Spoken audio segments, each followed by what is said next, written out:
Good evening, ladies and gentlemen. I am Shenile.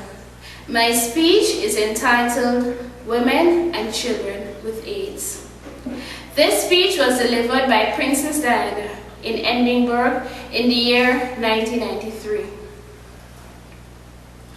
Some sections of the media would have us believe that the dark shadow of AIDS is fading away. Yet, common sense and the testimonies of healthcare workers tell us a very different story. The truth is that most people infected with HIV are heterosexual and the disease is spreading throughout the world. By the year 2000, only 7 years from now, even the most conservative estimates predict that there will be more than 30 million people worldwide with HIV. That is equivalent to half the population of the United Kingdom. Mothers and children are being infected or affected with HIV in greater and greater numbers every single day. A mother with HIV doesn't give up the responsibility of caring for her children. Often, she's the sole parent, the wage earner, the provider of food, the organizer of daily life, the nurse to other sick members of her family, including her own children. Relentless demands continue to be placed on her at a time when her health and strength are falling away.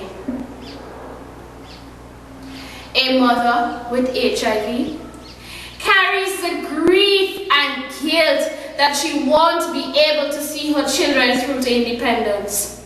If she has passed on the virus to one of her children, she will have to witness the disease while trying to make something of their short life, worrying as to what will happen to them if she dies first.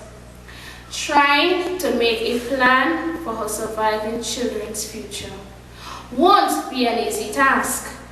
At what stage should she give up her role as a parent? Who can she rely on to take care of them? Where can she find the right kind of support to decide what is best for them? Yet, the biggest fear of mothers I've met is not their disease. They have learned to live with their disease. What terrifies them most are other people. For despite information being available for nearly 10 years now, these women still face harassment, job loss, isolation, or even physical aggression if their family secret gets out. How then is it possible for them to decide the right moment to explain to their children what is happening in their lives? Do they tell the neighbors? Do they tell their children's school? Is there anyone they can truly trust? Or is it wiser or safer to struggle on alone? Yet, these mothers don't ask for sympathy.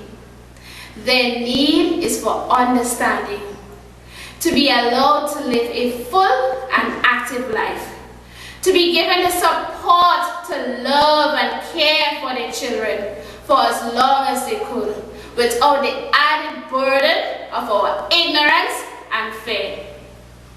And what of the children who live with HIV every day? Not that they are necessarily ill, but their entire family has the virus. How do we help them to come to terms with the loss of their loved ones? How do we help them to grieve? How do we help them to feel secure about their future?